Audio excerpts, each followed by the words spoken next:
Hello friends, तो कैसे आप सब। आशा है कि आप सब बहुत अच्छे होंगे और अपनी तैयारी कर रहे होंगे। आज हम बात करने वाले हैं एक और करंट अफेयर का टॉपिक मैं आपके सामने लेकर आ रहा हूं, वो है नोबेल पुरस्कार 2023 में।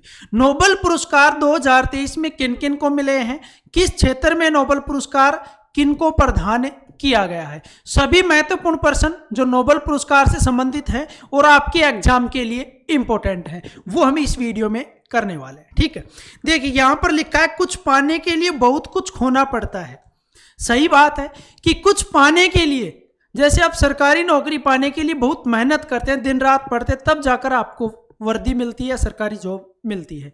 तो कुछ पाने के लिए बहुत कुछ खोना पड़ता है और आपको इस बार बहुत कुछ खोकर अपनी मेहनत से दिन रात एक करके ये सरकारी नौकरी प्राप्त करनी है। ठीक है, तो तैयार हो, करें शुरू। तो देखिए पहला क्वेश्चन देखिए, 2023 में साहित्य में नोबेल पुरस्कार किस पुरस्कार से किसे सम्मानित किया गया। सबसे पहले बता दूं, जो नोबेल पुरस्कार है वो 6 क्षेत्रों में प्रदान किए जाते हैं। पहला क्षेत्र आपका साहित्य के क्षेत्र में नोबेल पुरस्कार से किसे सम्मानित किया गया, कब, 2023 में। करंट अफेयर का इंपॉर्टेंट टॉपिक है। ठीक है, तो किसे प्रदान किया गया है, जॉन फांसे को। कहां के हैं, नॉर्वे के। ऑप्शन ए क्या होगा, करेक्ट होगा।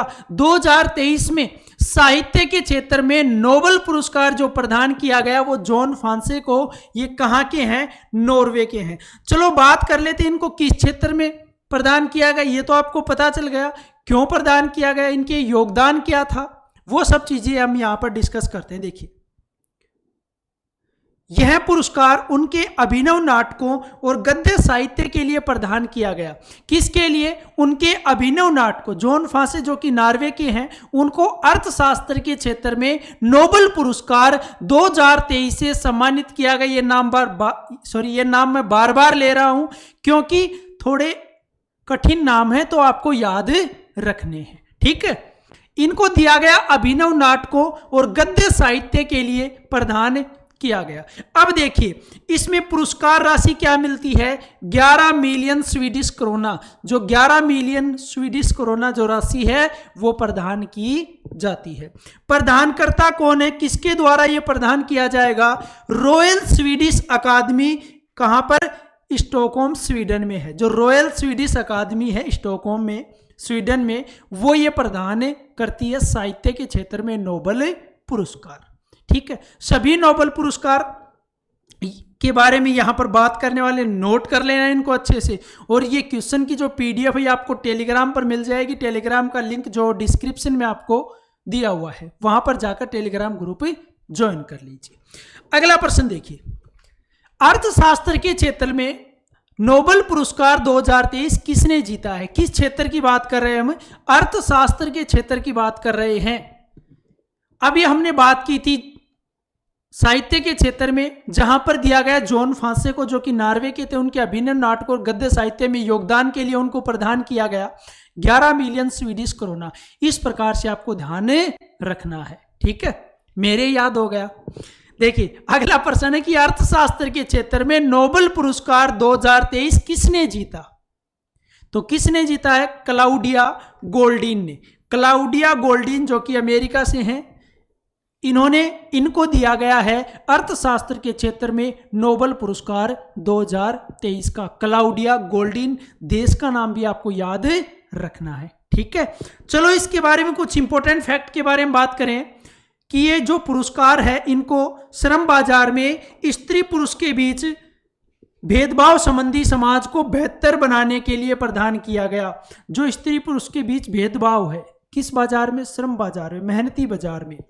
ठीक है, उसके बीच भेदभाव संबंधी समाज को बेहतर बनाने के लिए क्लाउडिया को क्या प्रदान किया गया, अर्थशास्त्र के क्षेत्र में नोबेल पुरस्कार प्रदान किया गया। कहां से बिलोंग करते हैं, अमेरिका से बिलोंग करते हैं। ठीक है, कौन प्रदान करेगा, royal Swedish academy of sciences, Sweden की जो है royal Swedish academy of sciences, ये प्रदान करती है अर्थशास्त्र में के क्षेत्र में नोबेल पुरस्कार को। आई बात समझ में। 2 पुरस्कार अभी तक हमने पढ़े, एक साहित्य के क्षेत्र में और एक अर्थशास्त्र के क्षेत्र में। इनको एक बार अच्छे से पढ़ लीजिए, फिर बिना देखे कॉपी पेन लेकर इनको एक बार नोट कर लीजिए। एक बार फिर चेक कीजिए कि कोई गलती हुई है, यदि गलती हुई है तो एक बार फिर इनको लिखिए, अच्छे तरीके से याद हो जाएंगे, गारंटी के साथ कह रहा हूं 100% याद होंगे, कभी भूल नहीं पाओगे। लिखकर जो चीज याद रखते हैं ना वो कभी नहीं भूलोगे। तो सबसे बेस्ट तरीका यही है, जिस चीज को आप बार बार याद कर रहे हैं और याद नहीं हो रही उसको 2 से 3 बार लिख लीजिए और याद कर लीजिए, अपने आप याद हो जाएगा, टेंशन लेने की आवश्यकता ही नहीं है। लिखकर पढ़ोगे, बहुत बढ़िया मेथड है पढ़ने का, शानदार। ठीक है, तो इनको दिया गया किसके द्वारा? The royal Swedish academy of sciences के द्वारा अर्थशास्त्र के क्षेत्र में नोबेल पुरस्कार। अगला पुरस्कार देखिए, रसायन विज्ञान के क्षेत्र की बात करते हैं। किसकी बात करते हैं? रसायन विज्ञान के क्षेत्र में, केमिस्ट्री के क्षेत्र में जो नोबेल पुरस्कार प्रदान किया गया 2023 में, वो किनको प्रदान किया गया? देखिए, मोगी जी बावेंडी जो कि फ्रांस से हैं इनको, लुई ई ब्रूस अमेरिका से हैं इनको, अलेक्सी आई एक्िमोव ये रूस से हैं। इन तीनों को नोबेल पुरस्कार प्रदान किया गया। किस क्षेत्र में? रसायन के क्षेत्र में। किस क्षेत्र में? रसायन के क्षेत्र में। अब नाम अटपटे तो आप छोड़ देते हैं, यार चलो छोड़ दो ना, 1% तो आएगा, कौन याद करेगा? 1% बहुत कीमती है। 1% आपको वहां से वहां पहुंचा सकता है। ठीक है, कुछ भी हो सकता है। आपको पता है 0.25 का मतलब क्या होता है? इससे भी बहुत से स्टूडेंट जो रह जाते हैं। फिर आप सोचिए, आप इस पर्सन को कैसे छोड़ सकते हो? ऐसा कुछ छोड़ना मत कि जिनकी वजह से आपका सिलेक्शन रुके। प्रत्येक चीज पढ़नी है, ज्यादा समय नहीं है। ठीक है, कुछ महीने पढ़ लीजिए, कुछ दिन है ये 50-60 दिन, अच्छे तरीके से पढ़ लीजिए, फिर आप फ्री हैं। आपको कौन क्या कहने वाला? कोई कुछ नहीं कहेगा। तो ध्यान से पढ़िए, आराम से पढ़िए, सिलेक्शन होगा, टेंशन मत लो, बस अपनी मेहनत जारी रखो। ठीक है, तो ये रसायन विज्ञान के क्षेत्र में इनको नोबेल पुरस्कार 2023 प्रदान किया गया। Moungi G Bawendi France, Louis Brus America, Alexei I Ekimov रूस, इन सभी को रसायन विज्ञान के क्षेत्र में नोबेल पुरस्कार प्रदान किया गया। अब इनको क्यों प्रदान किया गया वो देख लीजिए। इनको यह पुरस्कार क्वांटम डॉट्स की खोज और संश्लेषण के लिए प्रदान किया गया। जो क्वांटम डॉट्स हैं उनकी खोज के लिए और संश्लेषण के लिए यह प्रदान किया गया। अब बात करें किसके द्वारा प्रदान किया जाएगा? Royal Swedish academy of sciences Stockholm के द्वारा। Royal Swedish academy of sciences Stockholm के द्वारा, स्वीडन में जो है उसके द्वारा ये पुरस्कार प्रदान किया जाएगा। 3 हो गए, मैंने 6 क्षेत्र बताए थे साहित्य के क्षेत्र में। ज्यादा कुछ नहीं है इसमें टॉपिक में पढ़ने के लिए, सिर्फ 6 क्षेत्र है वो आपको याद रखने हैं। साहित्य हो गया, अर्थशास्त्र हो गया, रसायन विज्ञान हो गया। ठीक है, अगला क्षेत्र देखिए, चिकित्सा के क्षेत्र में बात करें तो 2023 में चिकित्सा के क्षेत्र में नोबेल पुरस्कार से किसे सम्मानित किया गया? तो किसे सम्मानित किया गया? कैटालिन कारिको जो हंगरी से हैं, ड्रू विस्मैन जो अमेरिका से हैं, इन दोनों को सम्मानित किया गया। किस क्षेत्र में? चिकित्सा के क्षेत्र में नोबेल पुरस्कार 2023। ठीक है, ये था आपका चौथा क्षेत्र जिसमें नोबेल पुरस्कार प्रदान किया जाता है। कैटालिना कारिको हंगरी से हैं, ड्रू विस्मैन अमेरिका से हैं। बार बार बोल रहा हूं ये नाम क्योंकि इनको याद रखना है, तभी मैं बार बार रिपीट कर रहा हूं। ठीक है, इनको अच्छे तरीके से क्या करना है? याद रखना है। इसके बारे में कुछ इंपॉर्टेंट फैक्ट देखते हैं। यह पुरस्कार इनको क्यों प्रदान किया गया?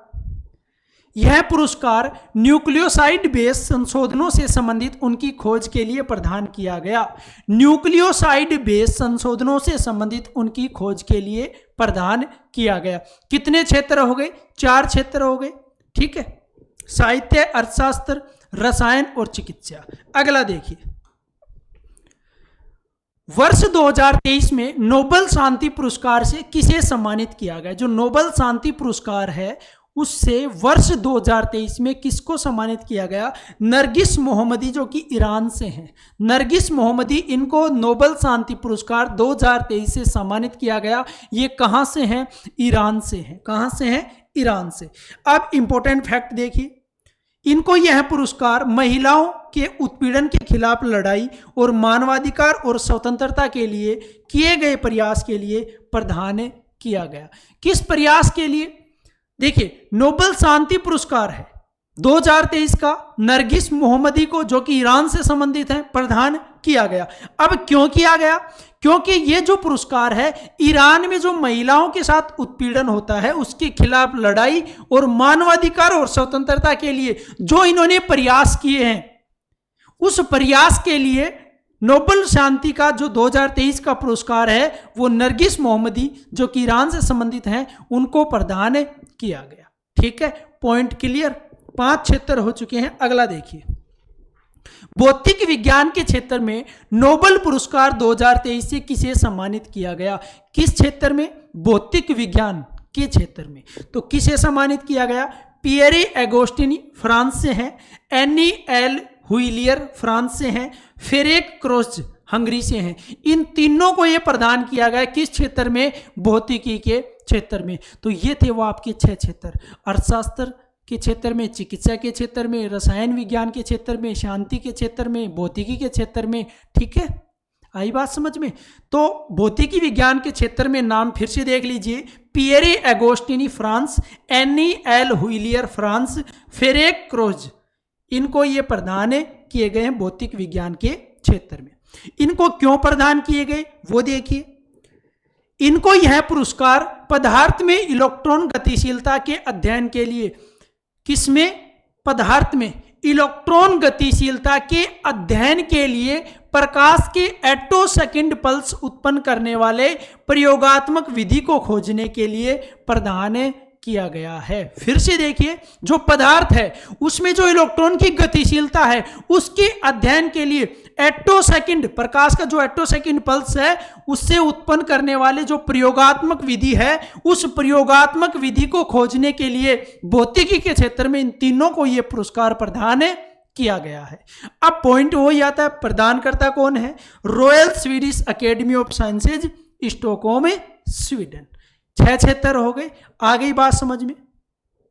अब नोबेल पुरस्कार से संबंधित कुछ इंपॉर्टेंट क्वेश्चन है जहां से भी एग्जाम में प्रश्न पूछे जाते हैं, वो हम बात करने वाले। सबसे पहले मानिए आपको बता दिए 6 के 6, ठीक है।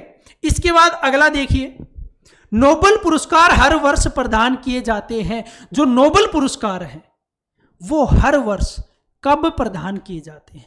तो ये प्रदान किए जाते हैं 10 दिसंबर को। कब प्रदान किए जाते हैं? 10 दिसंबर को। जो नोबेल पुरस्कार है वो प्रत्येक वर्ष 10 दिसंबर को प्रदान किए जाते हैं। कितने क्षेत्रों में? 6 क्षेत्रों में प्रदान किए जाते हैं। अब देखिए, अल्फ्रेड नोबेल की पुण्यतिथि पर 10 दिसंबर को प्रदान किए जाते हैं। जो अल्फ्रेड नोबेल थे उनकी पुण्यतिथि पर 10 दिसंबर को नोबेल पुरस्कार प्रदान किए जाते हैं। कितने क्षेत्रों में? 6 क्षेत्रों में। कौन कौन से हैं? चिकित्सा, अर्थशास्त्र, साहित्य, रसायन, भौतिकी और शांति। ये 6 क्षेत्र हैं जिनमें नोबेल पुरस्कार प्रदान किए जाते हैं प्रत्येक वर्ष। कब? 10 दिसंबर को। किसकी पुण्यतिथि पर? अल्फ्रेड नोबेल की पुण्यतिथि पर। ठीक है, अगला प्रश्न देखिए, नोबेल पुरस्कार से सम्मानित होने वाले सबसे कम उम्र के व्यक्ति कौन थे? नोबेल पुरस्कार से सम्मानित होने वाले सबसे कम उम्र के व्यक्ति कौन थे? तो कौन थे? Malala Yousafzai. Option B correct होगा। ये पाकिस्तान से हैं और इनको 2014 में शांति का नोबेल पुरस्कार मिला था। किसका? शांति का नोबेल पुरस्कार इनको दिया गया था। अमर्त्य सेन भारत से हैं, इनको भी अर्थशास्त्र का नोबेल पुरस्कार मिला था। कब मिला था इनको? 1998 में। कब मिला था? 1998 में अर्थशास्त्र का नोबेल पुरस्कार दिया गया था। कैलाश सत्यार्थी, इनको भी 2014 में मलाला यूसुफजई के साथ शांति का नोबेल पुरस्कार दिया गया था। तो सबसे कम उम्र में किसको मिला था? मलाला यूसुफजई, जो पाकिस्तान की हैं, इनको दिया गया था 2014 में शांति का नोबेल पुरस्कार। देखिए, इनको शांति का नोबेल पुरस्कार 2014 में मिला था। किनको? मलाला यूसुफजई को। तो ये भी आपको याद रखना है कि सबसे कम उम्र में किस व्यक्ति को, किनको मिला था? मलाला यूसुफजई थी। ये कहाँ की थी? पाकिस्तान की। इनको कब मिला? 2014 में मिला था। अगला प्रश्न देखिए, प्रथम भारतीय व्यक्ति जिन्हें नोबेल पुरस्कार प्रदान किया गया। प्रथम भारतीय व्यक्ति कौन था जिन्हें नोबेल पुरस्कार प्रदान किया गया। तो प्रथम भारतीय देखिए कैलाश सत्यार्थी को कब मिला? 2014 में। अमर्त्य सेन को कब मिला? 1998 में। ठीक है। और 13 ध्यान रखना है 1913 में साहित्य का नोबेल पुरस्कार उनकी रचना गीतांजलि के लिए प्रदान किया गया। किस क्षेत्र में प्रदान किया? मैंने बता दिया था, साहित्य के क्षेत्र में। और कैलाश सत्यार्थी को 2014 में प्रदान किया गया और अमर्त्य सेन को 1998 में यह पुरस्कार प्रदान किया गया। रविंद्रनाथ टैगोर वाला ध्यान रखना 1869 नहीं है, 1913 है। रविंद्रनाथ टैगोर को कब दिया गया? 1913 में। ठीक है। अगला प्रश्न देखिए, अर्थशास्त्र के लिए नोबेल पुरस्कार की शुरुआत कब हुई थी? अर्थशास्त्र के लिए जो नोबेल पुरस्कार की शुरुआत हुई थी वो कब हुई थी? वो हुई थी आपकी 1969 में। ऑप्शन सी क्या होगा? करेक्ट। अर्थशास्त्र के लिए नोबेल पुरस्कार की शुरुआत 1969 में हुई थी। कब हुई थी? 1969 में। Point clear. और 1969 में जब अर्थशास्त्र की नोबेल पुरस्कार की शुरुआत हुई थी उसमें मिला था रेनगर फ्रिस जो कि नॉर्वे से है और जन टिम्बरमैन जो कि नीदरलैंड से है। इनको पहला दिया गया था अर्थशास्त्र के क्षेत्र में नोबेल पुरस्कार। कब? 1913 में। कब? 1913 में। ध्यान रखना ये अर्थशास्त्र के क्षेत्र में नोबेल पुरस्कार की शुरुआत कब हुई थी? 1969 में हुई थी। ठीक है। अगला प्रश्न देखिए, शास्त्र के क्षेत्र में किस भारतीय को नोबेल पुरस्कार, सॉरी ये अर्थशास्त्र है, क्या है? अर्थशास्त्र के क्षेत्र में किस भारतीय को नोबेल पुरस्कार से सम्मानित किया गया? अभी अभी मैंने बताया था अमर्त्य सेन को अर्थशास्त्र के क्षेत्र में 1998 में, साथ में अभिजीत बनर्जी को 2019 में अर्थशास्त्र के क्षेत्र में नोबेल पुरस्कार से सम्मानित किया गया। तो हमारा ऑप्शन सी क्या होगा? करेक्ट होगा। हमारा ऑप्शन सी क्या होगा? करेक्ट होगा। ठीक है। अर्थशास्त्र के क्षेत्र में किस भारतीय को नोबेल पुरस्कार से सम्मानित किया गया? अमर्त्य सेन 1998 में, और बात करें 2019 में दिया गया अभिजीत बनर्जी को। किनको दिया गया? अभिजीत बनर्जी को दिया गया 2019 में। ठीक है। आ गई बात समझ में? तो ये था इंपॉर्टेंट नोबेल पुरस्कार जिनके बारे में हमने चर्चा की थी। महत्वपूर्ण पॉइंट है, ध्यान रखना। इस टॉपिक से संबंधित जितने भी क्वेश्चन बनते थे जो इंपॉर्टेंट थे वो सभी मैंने आपको करवा दिए। ठीक है। आई बात समझ में? तो ये था एक छोटा सा वीडियो जो कि एक इंपॉर्टेंट वीडियो है। यहाँ से एक पर्सन आपको देखने को मिलेगा, वो पर्सन आपका गलत नहीं होना चाहिए क्योंकि बहुत कम क्वेश्चन है इसमें और कुछ ज़्यादा डीपली भी नहीं पूछा जाता, सीधा सा पूछ लिया जाता है।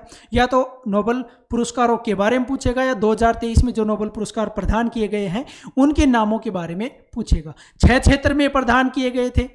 ठीक है। वो सभी आपको क्षेत्र याद रखने हैं। पूछा जा सकता है, 4 ऑप्शन दे देगा जिनमें से 3 ऐसे दे देगा जिनमें नोबेल पुरस्कार प्रदान किए जाते हैं और चौथा ऑप्शन आपको ऐसा मिलेगा जिनमें नहीं प्रदान किया जाता और पूछ लेगा कि इनमें से कौन सा एक ऐसा ऑप्शन है या कौन सा एक ऐसा क्षेत्र है जिसमें नोबेल पुरस्कार प्रदान नहीं किया जाता। ठीक है। अंग्रेजी के क्षेत्र में बोल देगा और कुछ कला के क्षेत्र में किसी भी प्रकार से एग्जामिनर प्रश्न पूछ सकता है। आपको 100% तैयार रहना है। एग्जामिनर से एक कदम आगे आपको चलना है, तभी जाकर सिलेक्शन होगा। और सिलेक्शन क्यों नहीं होगा? तैयारी कर रहे हो तो सिलेक्शन भी होगा। ठीक है। चैनल पर नए हो तो चैनल को सब्सक्राइब कर लेना और बेल आइकन प्रेस कर लेना, प्रत्येक क्लास का नोटिफिकेशन आपको पास पहुंच सके। और टेलीग्राम लिंक ज्वाइन कर लेना, वहां पर आपको सब PDF मिल जाएंगी। और वीडियो को ज़्यादा से ज़्यादा शेयर कर देना। ठीक है। और साथ में लाइक कर देना। बाकी आप समझदार हो, आप कर लोगे। ठीक है। धन्यवाद।